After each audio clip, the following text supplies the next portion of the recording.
of like the countdown, right? Yeah. The 3, 2, 1, go. We're supposed to start going now. Yeah, we're supposed to. Stormy is really bossy. Has everybody met Stormy? No, I don't think many of them met Stormy. Bossy.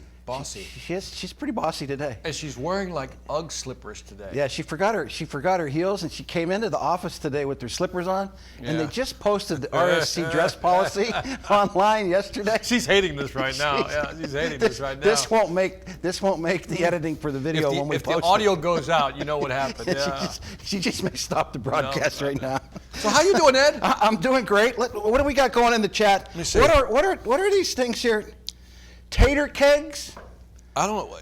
Is that Sean? Sean's a tater keg. Post up your favorite tater if you haven't put it in there yet. He says a giant tater tot with green onions, garlic cheese, bacon inside, and also known as a little piece of heaven. Really, man? A giant tater tot. Man. Oh, Roxanne shot not Yeah, Roxanne. Yeah, she's I'm not going to hang out with Sean the next day after he had his tater keg, if you know what I mean. Unbelievable. So, Roxanne, what's happening? Good to see you. Who else we got out there? They made me do shots. Did I tell you this? Who did? In Louisiana, Shreveport. Oh, we're going to talk about Louisiana, but they made you do shots? I didn't want to do it. And then Roxanne just threw one at me. Basically, it's here, drink this. She's going, no, I didn't. All right, let's see who got out there. C. Hamilton, man, I'm liking that bow tie. Got the glasses, the bow tie, rocking that thing. Nice. Man, even got the wrist gear going on, man. I love that, man. Larry Nagy's out there, Keith Boz. Derek Kennedy out from the West Coast popping in saying hello.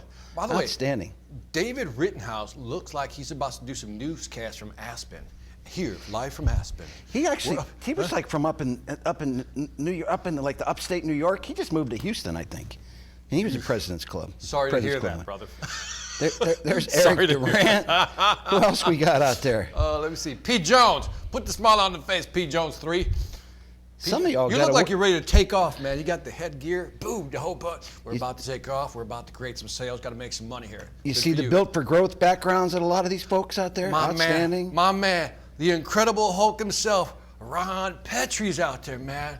You met him? Yeah, I met him. He was awesome. Yeah, he's like awesome. Walks around like this all the time. I'm like, I had to go work out, man. I was like, dang.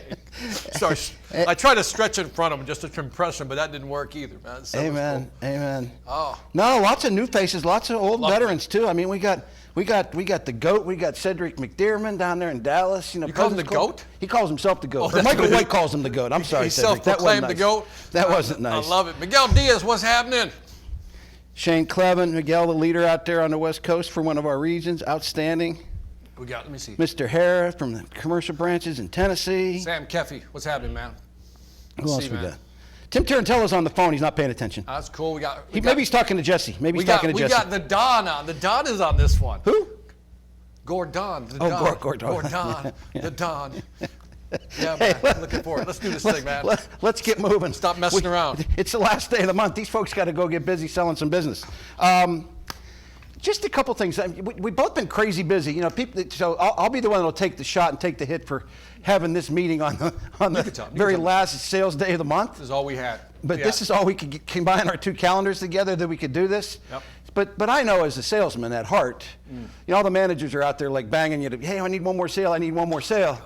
But the salespeople aren't in a big hurry to get a sale posted because they're not going to get paid on it anyway because it's not going to get done. Are you saying they're sandbagging? Is that what you're saying? Are you implying that those folks sandbag? There may be some sandbagging going on, Victor. And you know how we'll know? How? On Monday, we'll report on the group meets like a whole bunch of sales. Like a spike in sales? Gordon will be like, I can't even count all these sales. There's so many coming. Yeah. But so if you're upset about the day, we promise not to do it on the last day of the month ever again. I've already gotten beat up in the first broadcast for doing it, but yeah, I mean we've been busy, right? Busy.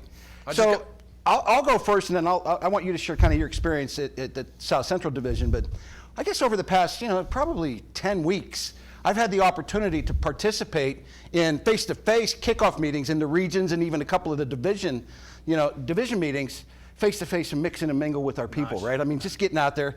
On top of that, probably 8 to 10 kind of virtual ones, right? So kind of keeping some of those practices that we learned when we were going through COVID, which are still good, not putting that to the side, having that chance, that opportunity. But the thing that I love about getting out and kind of shaking hands and kissing babies, right? Just getting out there and mixing with the people, it's just the energy, and if you think about it, we've been coming off some really, really strong years of commercial sales, like 3 in a row consecutively, and there's not a man or a lady out there that has come up to me and said, man, I don't know if we can do it again. The energy. So they're like, yeah, they're like, we got this. We got this. We Do got it again. this. Yeah, so I mean, I think that's one of the coolest things that's going on right now is that just that vibe. And then as you know, from being at these meetings, sure, we got great content, we got great presenters. The RSMs and the DSMs did a killer job, and the region managers put together phenomenal meetings, right? Right. I mean, stuff that you'd be really impressed with. You'd be like, wow, that was really cool. I think a lot of the big wins are the stuff that happens on the breaks. You know, happens in the evening, you know, when you bring them in, the night earlier and kind of do a little event that way. Just the mixing and mingling that's the of magic. these salespeople. You know, I talked in the first broadcast, the Midwest division brought all of their account managers through their entire footprint, be it a dedicated, from all the different regions, all 6 or Right. 7 of the regions. They brought them all into Chicago a couple of weeks ago.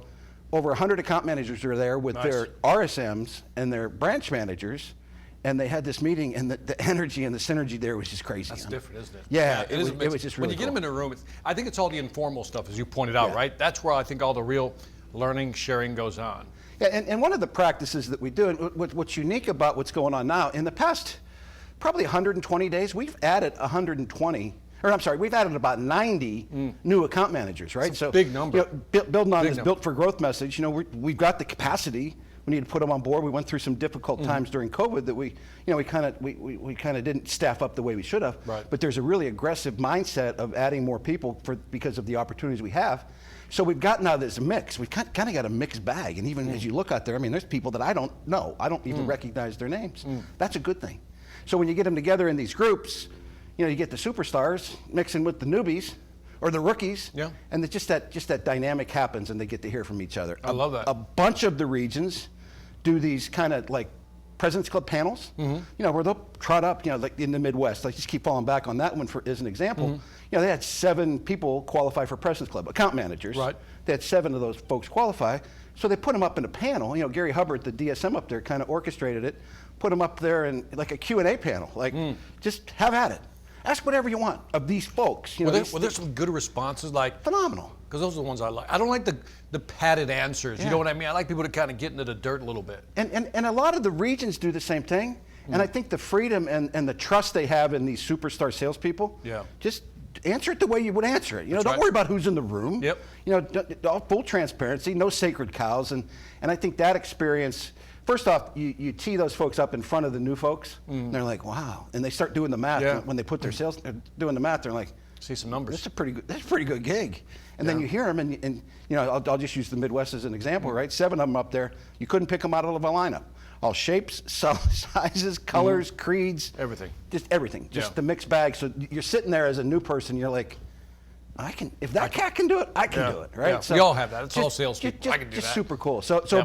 I guess from my seat, just a big thank you to the region managers and the RSMs and the DSMs that pulled off I think we're Yeah. about through all of them. There may be 1 or 2 more tricklers as we go on out to finish this year, but that's kind of that spring reckoning that we have every year. Yeah.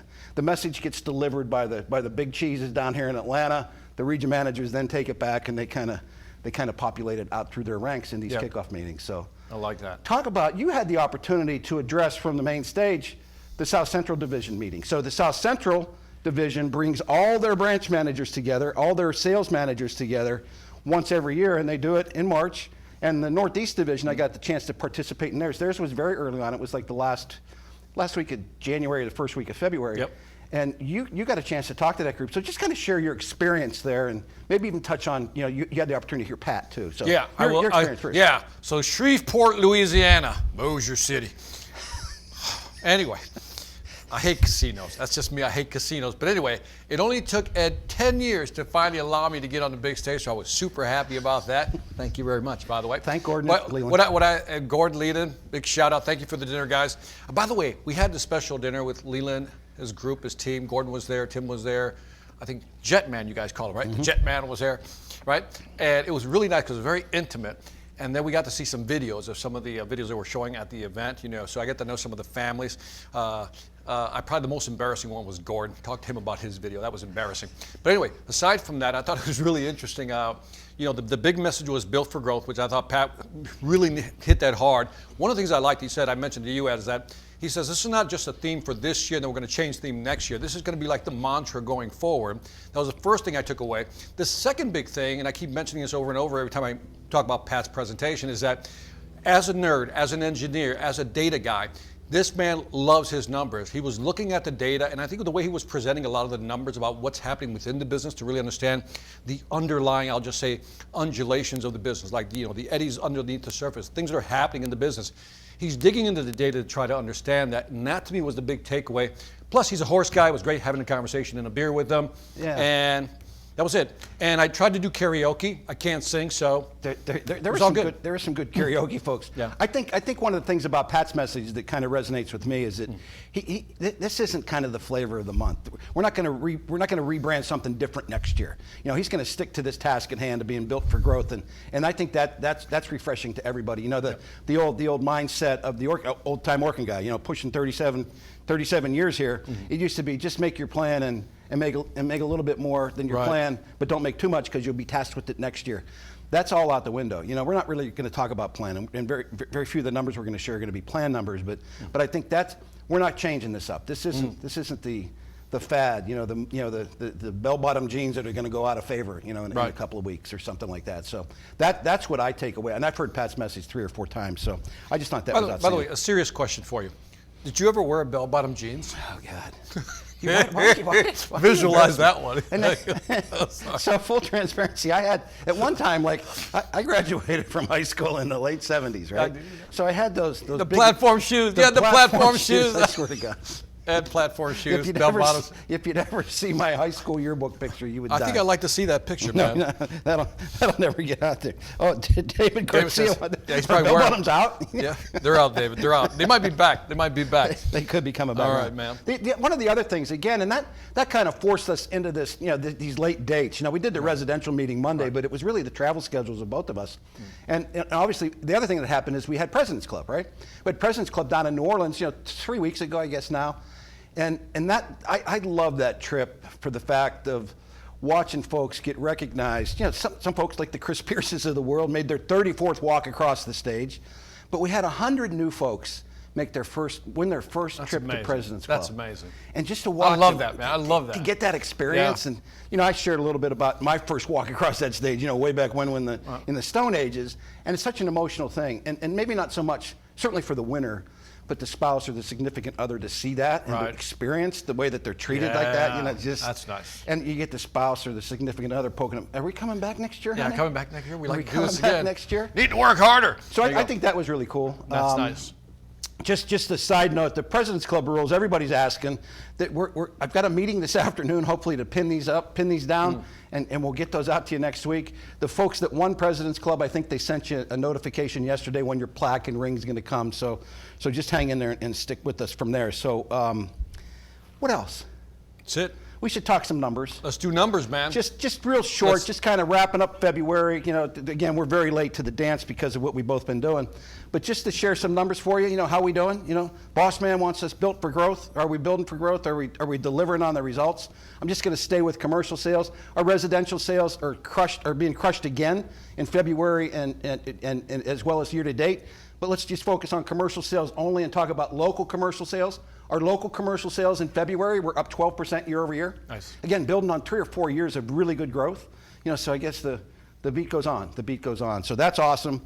The team sales, that piece of national account sales that our account managers make, which equates to 68, 67%, right in that high 60s, right, that the national account sales are not necessarily sold by the national account rep. They're sold in conjunction with the folks out here on the call and our commercial technicians, adding locations, adding services to current customers. So those sales were up 10% in the month of February. They're up 10%, year to date, that kind of thing. Nice. The true national account sales in February, that kind of ebbs and flows as the big deals come and go. They were 50% increase over last year in February.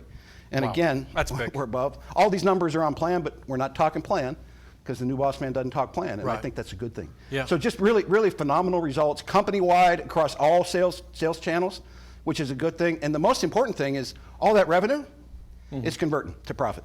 Gotcha. Record January in profit, record profit in February. So you can sell a whole bunch of it, but it's got to get worked, it's got to get done, and you got to sell it at a price that you're making money on it. You're good to go. How many? You might not know this, but You how always many? ask me questions I don't know the I know, answer I to. know. That's it I just think hits me like I'm just. starting to think you do it intentionally. No, I'm just like. I think he just sets me up. I No, don't know. You no, put this in the is- chat if you think Victor tries to set me up. I'm not every trying time. to set him up. I'm just asking. I'll bet you I don't know the answer, but go ahead. How many years in a row have commercial year over year? What's the streak that the numbers have been increasing every year? How many years in a row? We're on a solid 5 right now. 5 years. So this is this. And this 5 years of double digit. So this will be Okay. 6. So this could be a 6-peat. Yeah. Can we call Yeah. it a 6 Yeah. peat? Double digit All right, growth. 6-peat. All right, that's Yeah. all I wanted. See, you knew the answer. I did. You, I knew you, that you answer. panicked early. Yeah. You shouldn't have panicked early, man. Usually you ask me questions that I don't know the Yeah. answer to. So no, just keep coming. I mean, it's just outstanding. Cool. So in addition numbers. to the overall performance of these teams, we had some really strong individual performances in February. Really? Yeah. Really? What should we do about that? Maybe we should show the video. Let's go to the tape. 65K Club.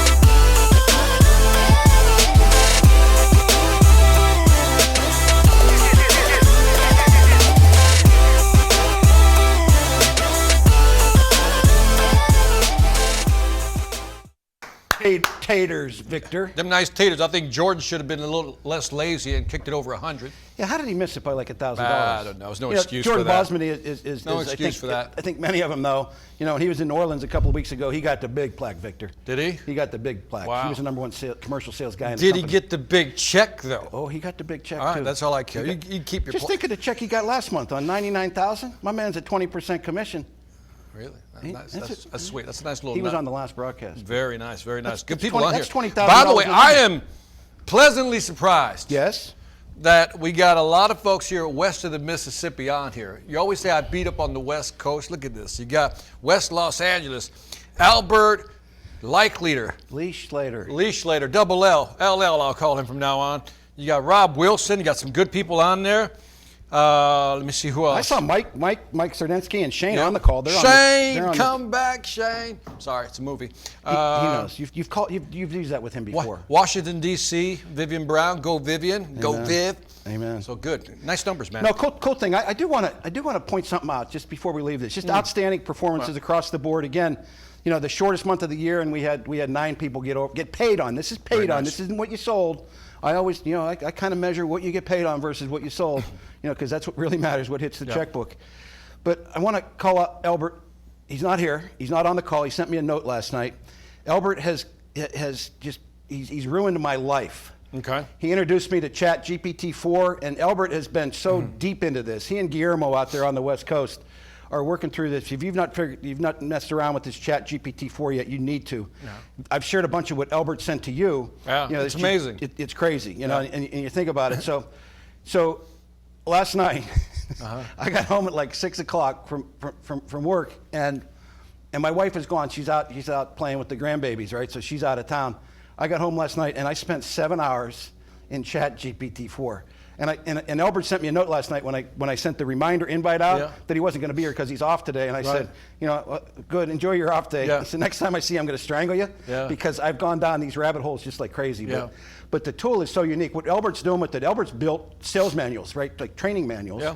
And he also did a unique thing that he shared with you and I both, where he put analogies in. Like, give me an analogy for commercial pest control salesmen to explain roaches and rats. Yeah. You know, and all that kind of stuff is just crazy. It is amazing if you haven't used it. By the way, if you want to use ChatGPT, we keep mentioning it, you go to open.ai, and then you can just start there. And you can just ask this thing kind of questions, and it's an amazing tool. You can do a free Scary trial amazing. and he's actually writing pages of proposals. You know, like, you know, maybe he doesn't like what necessarily is in the BIS suite, and he's going to send or share a written, you know, printed proposal. Yeah. He'll restructure it. You know what blew me away about that list, so they can understand how powerful this is? Albert typed in, give me analogies that Victor Antonio has used. Yeah.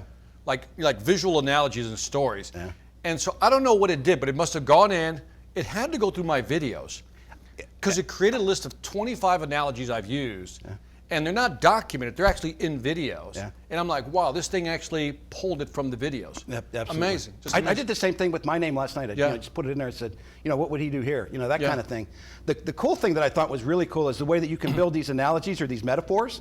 And give me a metaphor on how to share the rodents and the problem they have for commercial businesses. And they spit out the standard ones that we're kind of familiar with. And I said, well, help me a little bit more.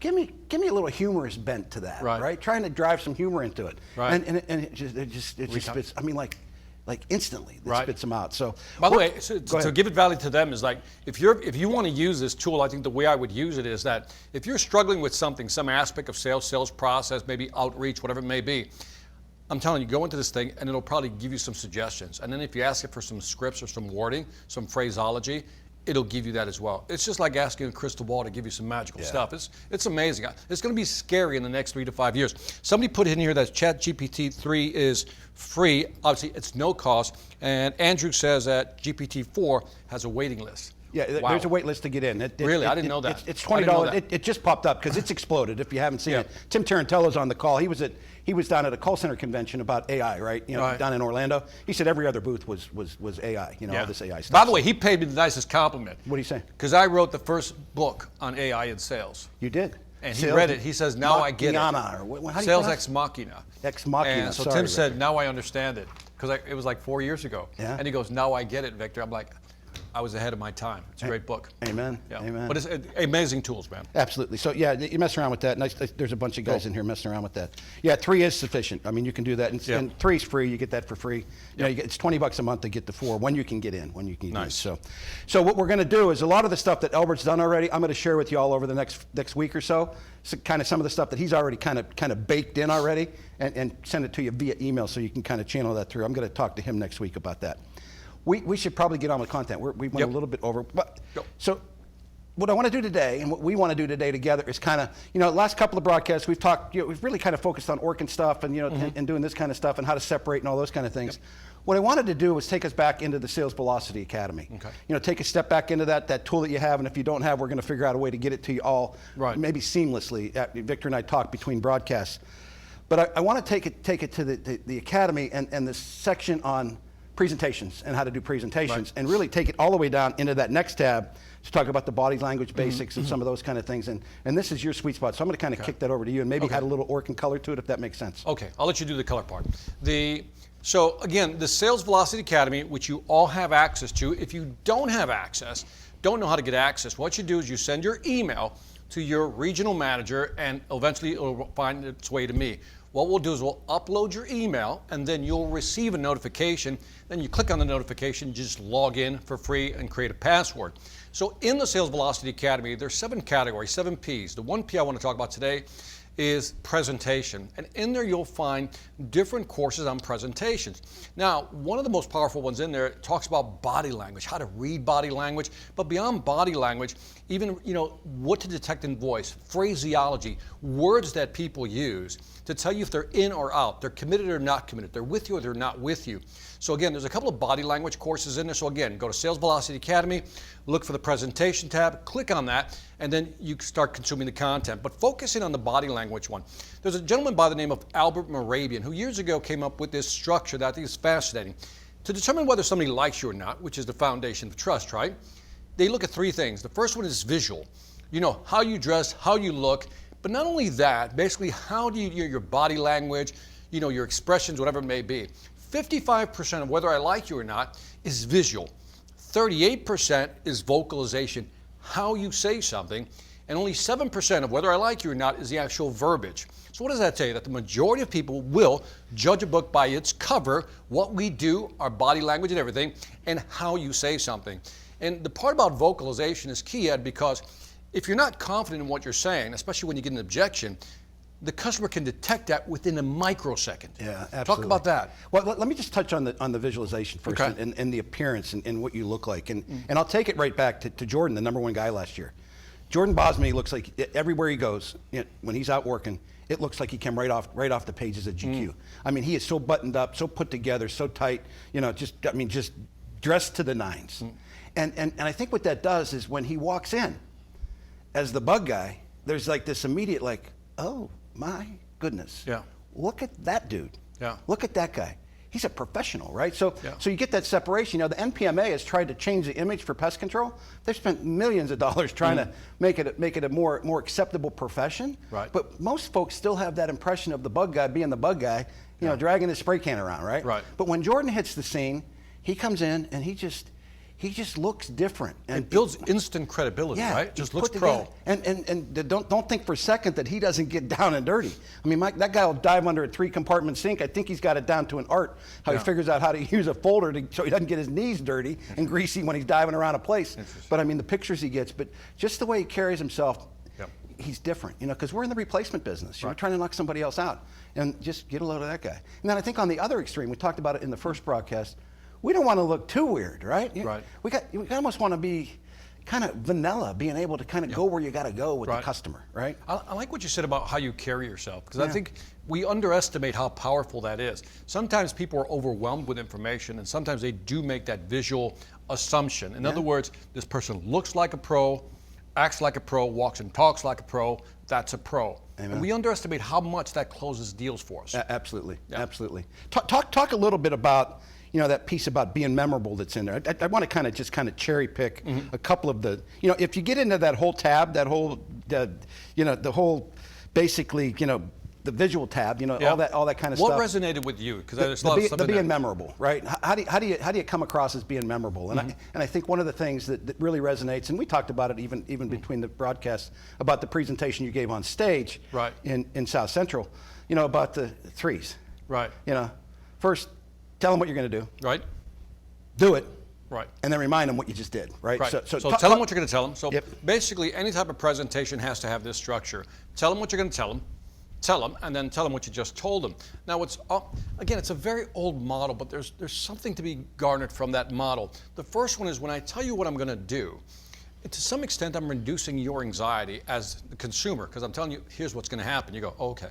And then when you see it happen, that's you being the pro, going in there, again, going under the sinks, going around the back, whatever it may be, taking your pictures. And then when you do the debrief, so to speak, you say, look what I found. This is when you told them what you just told them. And all of a sudden, what you're doing is you're bringing them along mentally, Ed. Yeah. And when people, by the way, sales is always about two things, I would say, certainty and anxiety. Our job is to increase their certainty that we're the right company and reduce the anxiety. Again, we're going to do it right. Let me lower your anxiety. We're going to solve your problems. And I think that structure allows you to do that.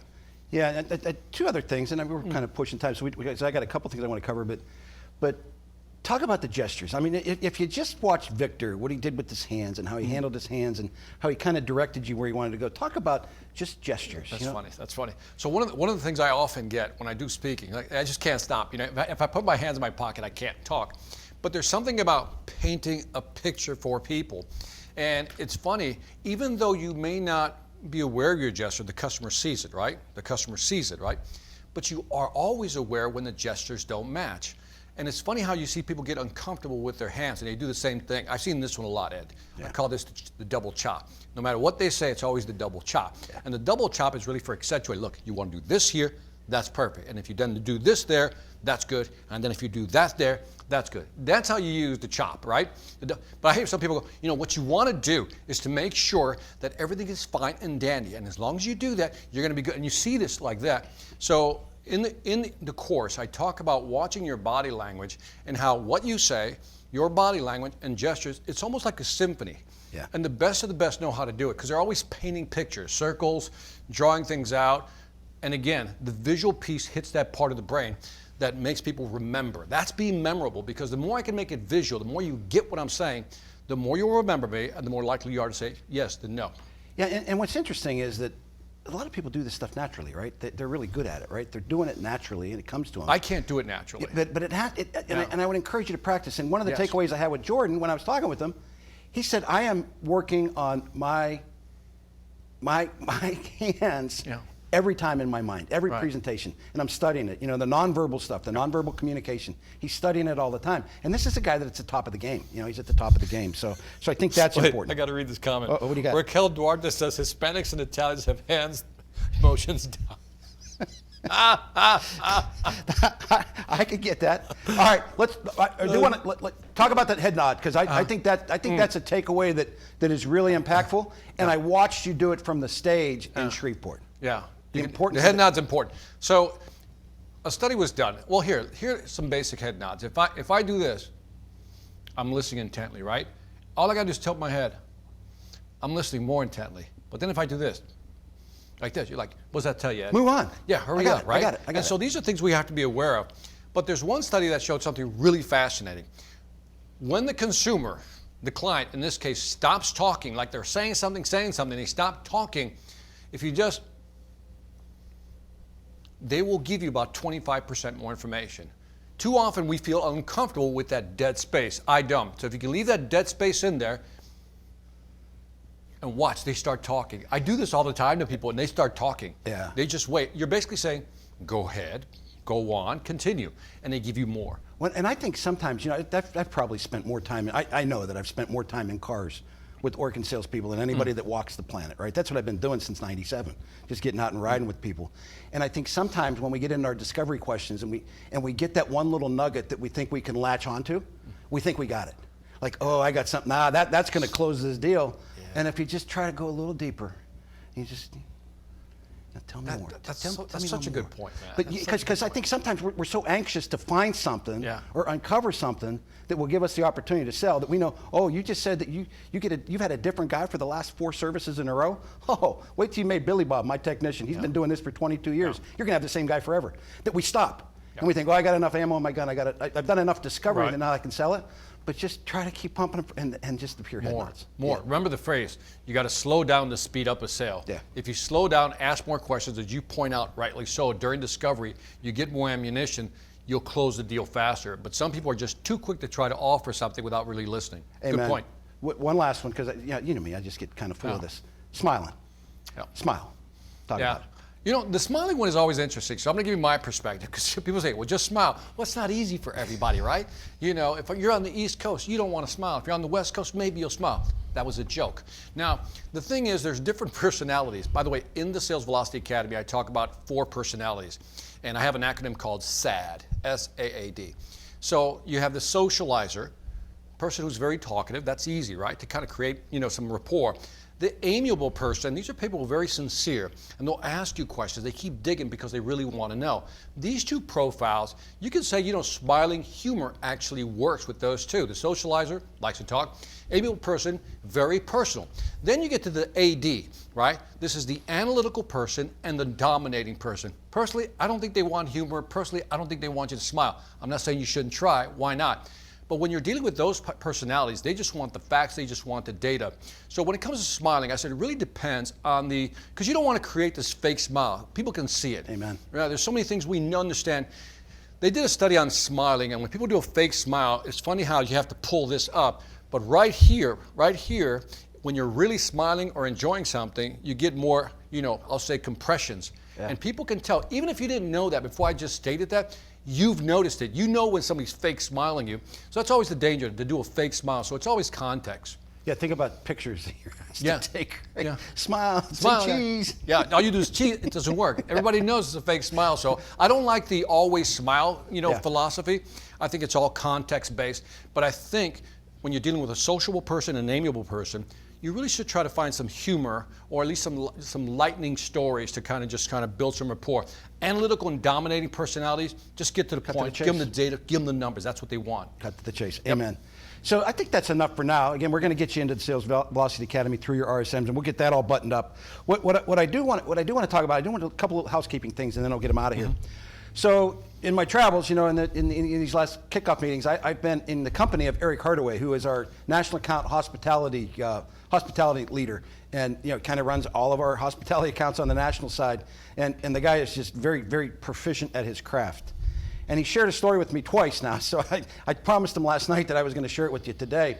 And it's about a national preferred vendor that we have, right? So this property, and all I need you to do when this call is over is just go into My Rollins. You don't even have to go into the national account folder. You don't have to go anywhere other than pop into My Rollins and type Highgate Hotels at the top.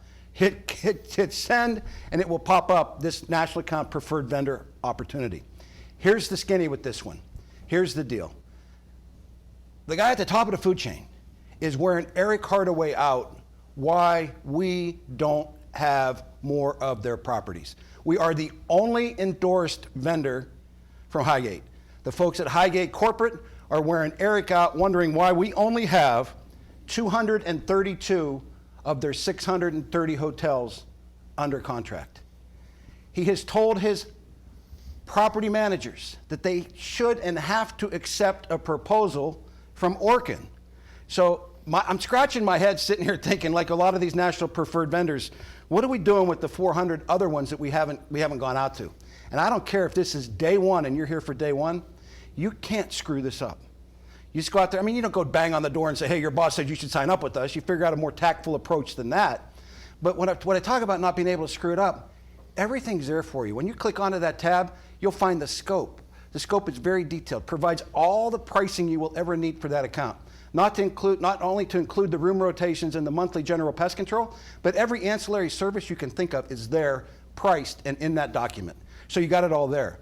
The most important thing you have is you got the dang list in an Excel sortable spreadsheet that you can break out and separate out down to your turf and find all the properties in your turf. Now, are they sitting there waiting for you to show up? No. They haven't called you yet. Oh, they haven't called, right? They're not going to call. You got to go hunt them up. So get after them. Get out there. There's an endorsement letter there, that says, hey, these Orkin cats, they got it going on. They're our only approved vendor. This isn't one of those ones that they got 3 other companies approved. Highgate has one. And the boss at Highgate is, I mean, Vic, when we talked about this the first time, Victor's like, why aren't they going after those? And I said, why don't you ask them? Because I've been asking them for 10 years why they're not going after these. But just think about that one. So at the very least, I know it's the last day of the month, you're out trying to sell some business, but I promise you that what you sell today probably won't get started, so it's not going to matter till next month. So just take that time to plow into that system, sort that out, and go put a big bullseye on that thing. I mean, just go chase it. Yeah. Right? By the way, Jay says, why doesn't Highgate make them use us if they like us so much? Dude, you got a preferred contract. I mean, what do you want to do? Put the little worm in your mouth next time so you don't have to do any flying over there? We got to do a little bit of work. Well, and go get the business. And if you think about it, it's not a mandate. They don't have to go with us. They're strongly encouraged to. But that's is it just me? It's a preferred vendor. I'd be knocking these doors down every week. The sales cycle is going to be much shorter because they're already approved. I'm walking in with some social proof. Your boss has approved it. Here's a proposal. I got the number of rooms. I'm blown away that we still have that many on the table. You know my line, Victor. I'm just kind of curious why you haven't taken advantage yet of the Highgate Endorsed program for your property. I'm going to get some money. Not another word. So yeah, just work your way through that, and the new folks will. They're not going to make them do it. They would have already done that. They would have already done that. They like these guys that run these hotel properties. Remember, it's a hotel management company. They like to have the owner of that property have some say. Yep. Yeah, you can't mandate this down. Yeah. But the fact that it's already approved at this level makes this conversation that much easier. Amen. There are, and to date, there's only probably a half a dozen mandated national programs where we're the only provider. It just doesn't happen in today's world. 20 years ago it would happen, but it doesn't now. So that's what we chase now. It's a great opportunity if we're the only ones in there, though. Absolutely. Yep. The other piece of housekeeping, if you did not participate in the launch of the mosquito campaigns, the big commercial mosquito campaign launch, go watch that video. That's saved out there on Teams, and get with somebody that's been involved. Get with your sales manager. The support documents and the way that marketing has supported that with all the documents and all the resources to push this mosquito campaign. Nice. We only have 1.5% of our commercial customers that have mosquito service. So I asked this question earlier. What should the number be? What should the percentage be? We think that the numbers should be somewhere between 7 and 8 at a minimum first year. Okay. So we are aggressively chasing that with the help of marketing. Again, all the sales slicks, all the extra pieces, all the stuff you can post on LinkedIn, all the different things you can post on social, all the way down to even TikTok. They're coming up with some TikTok things for commercials. So get after that if you haven't done that. I think that's an untapped market. As Victor says in one of his books, Mastering the Upsell. What better customer to go talk to that's one that's been our commercial customer for 10 years? I'll guarantee you go out and start talking mosquito to your customers, you're going to find out that there's other people that are doing mosquito services for our customers. Interesting. And that's sinful. That's sinful. Interesting. That's all I got. I think we pushed time. We're pushing 40 minutes. By the way, we got 3 Highgate comments I got to read. J.R. Riggs says, Highgate is a tremendous opportunity for us. I've sold Highgate properties. Jim Ross. Michael says, Highgate hunting season. It is. There you go. That's the mindset. iPhone says I closed 36,000 Highgate locations in February. Roxanne, the commercial mosquito video is excellent to share with customer and prospects. That's plenty good. There's some testimony. What if you knock down a $36,000 Highgate property in March. Yeah. Somebody did it. iPhone. I don't know who iPhone is, but that's Yeah, cool. that's awesome. Adam, Congratulations. the President's Club numbers will be out sometime late next week. And I think the folks that went to President's Club that didn't get their plaques at President's Club because they changed the way they do it, you got a notification yesterday when they're coming. So with that, I just have one favor. Here's a favor I'm going to ask of you. Whatever kind of communication tool you guys are using, if you're using Teams to chat with and communicate with each other, if you're using a GroupMe chat, do me a favor, not me, do your peers a favor and post your takeaway there. Not because Victor and I need to hear it, but because your takeaway, if everybody posts a takeaway and there's 20 people, 30 people in your GroupMe, somebody will have a different one. There'll be 10, 15 different takeaways from the meeting, and they might say, oh, Victor said that. That's pretty cool. I forgot about that. So just think about that. Please do that. Please do that. I'm going to hit you with the prompt to do it, but just share with your peers. It's for them. It's not for me, I promise you. Good enough? Yep. And Jesse Jolly is the 36K guy. Oh, it was Jesse. Okay, cool. JJ himself. Imagine, the big man. guess who was in New Orleans? Was he? Jesse for like the 10th year in a row. Really? So, yeah, imagine that. Nicely Imagine done, that. Jesse. Imagine that. All right. Awesome. Good Cool. deal. All right, let's get out of here. Let's get out of here. Thank you all. Great care. start to the year. Let's finish it up. Close today out. See you.